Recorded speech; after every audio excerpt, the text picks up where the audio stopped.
दोस्तों हम जानते हैं कि किसी करंट कैरिंग सर्कुलर लूप के सेंटर में मैग्नेटिक फील्ड वो मैक्सिमम होता है और जैसे जैसे उसके सेंटर से एक्सिस के अलोंग बढ़ते हैं वैसे वैसे मैग्नेटिक फील्ड की वैल्यू कम होती जाती है। हम यहाँ पर क्या देखते हैं कि उस सर्कुलर लूप के अंदर जो मैग्नेटिक फील्ड है वो नॉन यूनिफॉर्म है, यानी एक समान नहीं है। यदि हमें एक समान मैग्नेटिक फील्ड प्रोड्यूस करना है तो हम एक डिवाइस काम में लेते हैं और उस डिवाइस को कहते हैं हम सोलेनॉइड।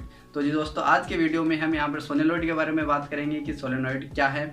तो आपको यदि इसकी पीडीएफ नोट चाहिए तो हमारे टेलीग्राम चैनल पर उपलब्ध है, ठीक है, और जाके आप डाउनलोड कर सकते हैं। लिंक आपको वीडियो नीचे डिस्क्रिप्शन में मिल जाएगी। और अपना प्यार बनाए रखिए, चैनल को सब्सक्राइब कर बेल आइकन को प्रेस कर ले ताकि आपको लेटेस्ट वीडियो की नोटिफिकेशन मिलते रहें।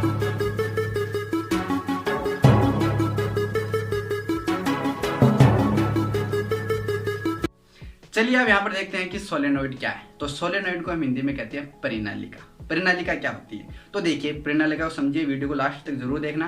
तो देखिए परिनालिका क्या होती है कि परिनालिका एक कार्डबोर्ड या चीनी मिट्टी से बनी, जो कुचालक होती है, नॉन कंडक्टिंग होती है, से बनी एक बेलनाकार नली होती है। जैसे आप यहाँ पर मार्कर को समझ सकते हैं कि हमें कार्डबोर्ड या फिर चीनी मिट्टी से बनी बेलनाकार नली होती है जिसके ऊपर विद्युत रोधी तांबे के तार को कुंडलिनी रूप में लपेटा जाता है, हेलिक्स रूप में लपेटा जाता है, और इस व्यवस्था को हम क्या कहते हैं, परिनालिका सोलेनॉइड कहते हैं। जैसे कि यहाँ पर आप डायग्राम में देख पा रहे हो कि यहाँ पर हमारे पास एक नॉन कंडक्टिंग यानी एक कुचालक, यहाँ पर चीनी मिट्टी या फिर कार्डबोर्ड का टुकड़े से बनी यहाँ पर गोल जो है बेलनाकार नली है, और इसके ऊपर विद्युत रोधी तांबे के तार से यहाँ पर लपेटा गया है, जैसे कि आप देख पा रहे हैं, और इसको हम एक बैटरी से कनेक्ट कर देते हैं। ठीक है, तो ऐसी व्यवस्था क्या कहलाती है, ये सोलेनॉइड या परिनालिका में इसे कहते हैं। चलिए यहाँ पर कुछ की प्रॉपर्टीज के बारे में बात करते हैं। तो नंबर 1 पर हमारी प्रॉपर्टीज आती है सबसे पहले कि यदि हम इस सोलेनॉइड को हवा में स्वतंत्रता पूर्वक लटका दें तो उसका एक सिरा उत्तरी दिशा में और दूसरा सिरा दक्षिणी दिशा में यहाँ पर रहेगा। यानी हम यहाँ पर क्या देखेंगे कि इसका एक सिरा जो उत्तरी दिशा में रहता है वो उत्तरी ध्रुव की तरह व्यवहार करेगी, और जो दक्षिण दिशा में ठहर रहा है वो दक्षिणी ध्रुव की तरह व्यवहार करेगी। यानी आपके सोलेनॉइड जो है वो एक छड़ चुंबक की तरह व्यवहार करेगी। यानी हम कह सकते हैं कि आपका सोलेनॉइड क्या होएगी, छड़ चुंबक है।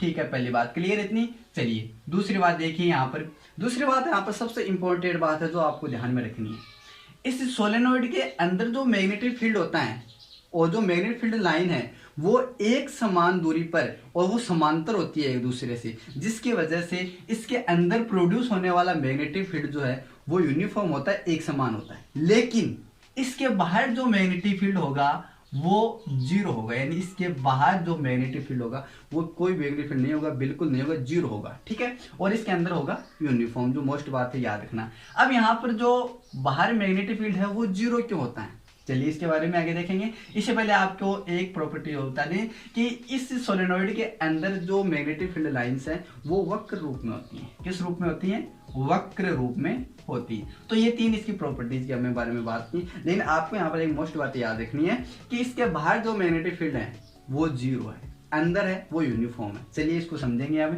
तो यहाँ से देखिए आप, magnetic field inside N infinite long solenoid, यानी एक इनफिनिट लेंथ के हमारे पास कोई एक सोलेनॉइड है और उसके ऊपर हमें मैग्नेटिक फील्ड ज्ञात करना है। तो चलिए हम यहाँ पर मैग्नेटिक फील्ड को कैलकुलेट करते हैं। तो जैसे कि आप डायग्राम में यहाँ पर देख पा रहे हैं कि ये जो हमारे पास मैग्नेटिक फील्ड लाइन है वो एक दूसरे के समांतर और समान दूरी पर, जो अभी हमने बात की थी कि यहाँ इसके अंदर जो मैग्नेटिक फील्ड लाइन्स होती हैं वो समांतर और एक दूसरे से क्या होती है, समान दूरी पर होती हैं। चलिए अब यहाँ पर बात करी थी हमने कि इसके बाहर जो मैग्नेटिक फील्ड होता है वो क्या होता है, जीरो होता है, कोई मैग्नेटिक फील्ड नहीं होता है। तो चलिए इसको समझते हैं। अब यहाँ पे मैंने कुछ यहाँ पे 2 पॉइंट यहाँ पे लगाए गए हैं। इसका मतलब हुआ कि ये किसकी डायरेक्शन को यहाँ पर प्रदर्शित करता है, किसको दिखाता है, तो ये दिखाता है यहाँ पर करंट की डायरेक्शन को। यानी पॉइंट जो है वो दिखा रहा है कि आपका करंट जो है वो है आउटवर्ड, किस दिशा में है, आउटवर्ड दिशा में। यानी यहाँ से देखिए ऊपर की तरफ यहाँ से करंट फ्लो हो रहा है और यहाँ से जो चार्ज है वो हमें ऐसे दिखेगा कि ऐसे बाहर की तरफ आ रहा है, और इस पॉइंट पे देखेंगे वापस अंदर की जा रहा है। यानी जैसे हम देखेंगे कि वहां से इलेक्ट्रिक जो करंट है वो आपका बाहर आ रहा है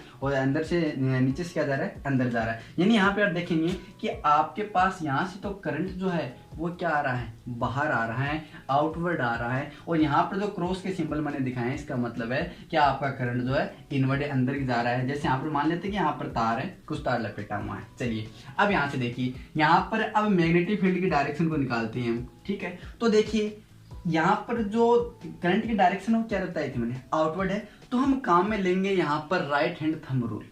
राइट हैंड थंब रूल हमने पीछे पढ़ा था कि आपका जो थंब है वो करंट की डायरेक्शन में, यहाँ पर देखिए करंट की डायरेक्शन में रख दिया हमने, ठीक है। और आपके जो फिंगर्स हैं वो किसको डिनोट करेगी, मैग्नेटिक फील्ड की डायरेक्शन को डिनोट करेगी। यानी आपके मैग्नेटिक फील्ड जो इस दिशा में होगी, यानी एंटी क्लॉकवाइज होगी। तो यहाँ से मान लेते हैं कि मैग्नेटिक फील्ड की जो डायरेक्शन है इस प्रकार एंटी क्लॉकवाइज है, यहाँ पर भी एंटी क्लॉकवाइज होगी इस प्रकार, ठीक है। यहाँ पर भी एंटी क्लॉकवाइज होगी, यहाँ पर भी एंटी क्लॉकवाइज होगी, ठीक है। यानी सभी जगह एंटी क्लॉकवाइज होगी। यदि यहाँ पर हम ज्ञात करें, यहाँ पर देखें तो यहाँ पे भी राइट हैंड थंब रूल यदि हम लगाएं तो इसमें भी क्या होगा। अब इसमें देखिए जो धारा है वो मैंने क्या बताया था, अंदर जा रही है। तो अंदर जा रही है तो थंब जो है वो धारा की डायरेक्शन में रखो तो किस दिशा में होगी, क्लॉकवाइज दिशा में होगी वो, ठीक है। यानी यहाँ पर क्लॉकवाइज के रूप में दर्शा दें तो इस प्रकार होगी कुछ, ठीक है।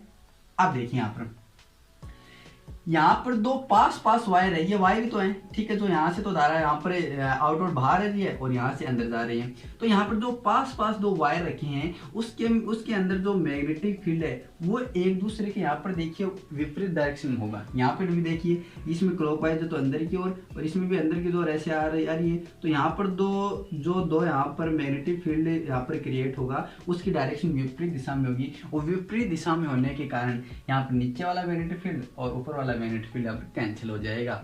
इसी कारण इसे जो हमारे पास सोलेनोइड है इसके बाहर जो मैग्नेटिक फील्ड क्या होता है, जीरो होता है। आगे बात समझ में क्लियर इतना। चलिए अब क्या करते हैं कि हमें इसके इनसाइड पर कहीं मैग्नेटिक फील्ड ज्ञात करना है। तो यहाँ पर एम्पियर लूप की कल्पना करते हैं, PQRS, ठीक है। यहाँ पर जो है एक क्लोज लूप की हमने कल्पना कर ली है। तो हम एम्पियर सर्कुलर लॉ से अब लिख सकते हैं कि PQRS के हमारा एम्पियर सर्कुलर लॉ क्या होता है, B.dl equals to mu naught sigma I, ठीक है। यहाँ पर देखिए अब एक चीज यहाँ पर देखिए कि PQRS हमारे पास जो लूप है, ठीक है, इसकी जो डिस्टेंस है, जो इसके प्रत्येक हिस्से की जो दूरी है वो क्या मान ली मैंने, x मान ली कि इसकी दूरी जो है वो x है, ठीक है। अब इस क्लोज लूप के लिए यदि एम्पियर सर्किटल लॉ से हमें मैग्नेटिक फील्ड याद करना है तो ये तो हमारा एम्पियर सर्किटल लॉ होता है। और इसको हम 4 भागों में डिवाइड कर सकते हैं। कौन कौन से भाग में, PQ, QR, RS और PS, ठीक है। अब यहाँ पर देखिए इसको मैंने 4 भागों में डिवाइड कर लिया है। PQ के लिए BDL, QR के लिए, RS के लिए और SP के लिए इक्वल्स टू क्या हो जाएगा, B नॉट सिग्मा I, ठीक है। अब यहाँ पे देखिए अब PQ जो है वो क्या है, इस मैग्नेटिक फील्ड की डायरेक्शन में है क्या। अच्छा यहाँ पर B जो क्या है वो तो क्या मैग्नेटिक फील्ड है, और DL क्या है, यहाँ पर जो भी हम ले रहे हैं एरिया एलिमेंट ले रहे हैं उसकी लेंथ है। चलिए अब यहाँ पर देखिए DL ये मान लेते हैं। तो DL और मैग्नेटिक फील्ड दोनों सेम डायरेक्शन में है, यानी इसके बीच में जो एंगल होगा वो कितना होगा, 0 होगा। तो हम BDL को ओपन करते हैं तो cos थीटा आता है, और थीटा की वैल्यू हमने क्या रख दी, 0 रख दी। किसके लिए, PQ के लिए। अब रखिए हम QR के लिए। तो QR यहाँ पर देखिए, QR जो आपका एलिमेंट है, DL है, अल्फांस है, वो इस मैग्नेटिक फील्ड के परपेंडिकुलर है, लंबवत है। तो हम यहाँ पर क्या लिख देंगे, BDL cos 90, ठीक है। अब यहाँ पर अगले देखिए, यहाँ पर मैग्नेटिक फील्ड मैंने क्या बताया था, 0 है। तो सीधा हम B की जगह क्या लिख देंगे, 0, क्योंकि बाहर कोई मैग्नेटिक फील्ड नहीं है, ठीक है। अब चलिए आगे देखिए SP, ये भी क्या है, इस मैग्नेटिक फील्ड तो इस प्रकार है, ठीक है। तो इसके परपेंडिकुलर है, तो यहाँ भी cos क्या हो जाएगा, 90 हो जाएगा। हम जानते हैं कि cos 90 की वैल्यू क्या होती है, 0, और cos 0 की वैल्यू क्या होती है, 1। तो हम यहाँ पर लिख देंगे इसकी वैल्यू तो क्या आ जाएगी, BDL, यानी cos 0 की वैल्यू 1 होगी। तो BDL में हम B बाहर ले लेंगे और DL आ गया, और सभी ये 0 हो जाएगी। cos 90 की वैल्यू 0 है तो ये 0 हो गया, ये वैसे ही 0 हो गया, कुछ 0 से मल्टीप्लाई होगा, और ये cos 90 ये भी क्या हो जाएगा, 0 है। तीनों ये 0 हो जाएंगे, और इक्वल में क्या आ जाएगा हमारे पास से, म्यू नॉट सिग्मा I, ठीक है। चलिए अब आगे देखिए यहाँ पर B और DL क्या है, लेंथ हमारे पास कितनी मानी है मैंने, x। तो क्या आ जाएगी, DL x आ जाएगी, ठीक है। यहाँ देखिए म्यू नॉट सिग्मा I। अच्छा यहाँ देखिए सिग्मा I यानी टोटल करंट की यहाँ पर बीजगणित योग हो रहा है। टोटल करंट कितना है इस इन दूरी में, तो कैसे ज्ञात करें, तो समझिए जरा इसे। यहाँ पर PQ जो है वो x दूरी है हमारे पास, ठीक है। ओके क्लियर इतना। अब इस PQ दूरी के अंदर मान लेते हैं कोई यहाँ पर एन जो है वो वायर लपेटे हुए हैं एकांक के क्षेत्र में, एकांक कहीं एक क्षेत्र में यानी एक पॉइंट ले लिया और इस पर मान लिए एन वायर लपेटे हुए हैं। तो इस पी क्यू पर टोटल पर कितने वायर होंगे, एक्स से मल्टीप्लाई कर देंगे डिस्टेंस से, तो ये क्या आ जाएगा एन एक्स आ जाएगा। ठीक है, अब इतनी स्टोर में टोटल धारा कितनी होगी, जितने वायर हैं प्रत्येक वायर में धारा बह रही है, तो वायर तो कितने हैं एन एक्स हमारे पास। ठीक है, और आई से मल्टीप्लाई कर देंगे इसे, तो टोटल हमारे पास क्या आ जाएगी, इस पी क्यू के अंदर जितने भी वायर हैं एकांक आयतन में इसमें, तो उसे उसके अंदर जितने भी वायर हैं उस टोटल में प्रवाहित होने वाली धारा आ जाएगी। तो समेशन आई को हम क्या लिख सकते हैं, एन एक्स आई, यानी टोटल धारा आ गई। एन क्या यहाँ पर एकांक क्षेत्र पर यहाँ पर जो फेरों की संख्या वो है, और एक्स क्या डिस्टेंस है, तो एक्स दूरी पे कितने फेरे होंगे, तो एन से मल्टीप्लाई कर देंगे। तो उस फेरो इस एक्स डिस्टेंस पर जितने भी फेरे हैं उसमें करंट कितना होगा, तो आई से मल्टीप्लाई कर देंगे, तो ये आ जाएगा हमारे पास। चलिए अब यहाँ से क्या हो जाएगा कि एक्स से एक्स आपका क्या हो जाएगा, कैंसिल आउट हो जाएगा। तो हम लिख सकते हैं B equals to mu naught N I. ये आपका क्या आ गया, मैग्नेटिक फील्ड आ गया किसी कहाँ इनसाइड पर, किसके इनसाइड पर, सोलेनोइड के इनसाइड पर। इसको आपको क्या करना है, याद करना है। ठीक है, ये आपका फॉर्मूला आ गया। चलिए यहाँ पर अच्छा एन मैंने अब यहाँ पर क्या बताया था कि इसके एकांक लंबाई पर कितने फेरे हैं, तो एन इक्वल्स टू हम क्या लिख सकते हैं capital N upon L. N क्या है यहाँ पर फेरों की संख्या और यहाँ एल क्या है लेंथ है, यानी एकांक लंबाई पर फेरे हो गई। ठीक है, फेरों का मतलब है कुंडलिनी जो रूप में हेलिक्स हो। ठीक है, अब यहाँ पर देखिए तो हम स्मॉल एन की जगह क्या लिख सकते हैं कैपिटल एन अपॉन एल। एक फॉर्मूला आपके पास ये भी आ जाता है। ओके, इसके बाद करते हैं इसके चुंबकन की। तो चुंबकन को हम एच से डिनोट करते हो, इसके फॉर्मूला क्या होता है B upon mu naught. B क्या है यहाँ पर मैग्नेटिक फील्ड जो हमारे पास अभी हमने निकाला है, कैलकुलेट किया है। इस बी की वैल्यू को यहाँ रखेंगे तो यहाँ से म्यू नॉट और म्यू नॉट जो वो कैंसिल आउट हो जाएंगे, हमारे पास क्या बचेगा एन एल अपॉन आई बचेगा। ठीक है, चलिए इसके बाद हम बात करते हैं इसके किसी माध्यम के लिए। किसी माध्यम के लिए यदि किसी माध्यम में रख दें हम इस सोलेनोइड को, तो मैग्नेटिक फील्ड क्या होगा। ठीक है, तो उसके लिए क्या होगा B M equals to mu R mu naught N upon L I. जब ये तो हमारा फॉर्मूला था, और म्यू आर है कोई किसी माध्यम, जैसे भी हम माध्यम में रख रहे हैं। तो ये था हमारा सोलेनोइड, जिसे हम बात करें कि सोलेनोइड क्या है, सोलेनोइड के प्रॉपर्टी पढ़ी है। और यहाँ पे किसी सोलेनोइड के अनुप्रस्थ काट क्षेत्र पर लेके और इसके इनसाइड में जो मैग्नेटिक फील्ड है उसका फॉर्मूला हमने कैलकुलेट किया है। तो आई होप कि आपको वीडियो पसंद आया होगा। पसंद आया तो लाइक शेयर, मिलते हैं अगले वीडियो में, तब तक के लिए बाय बाय, जय हिंद।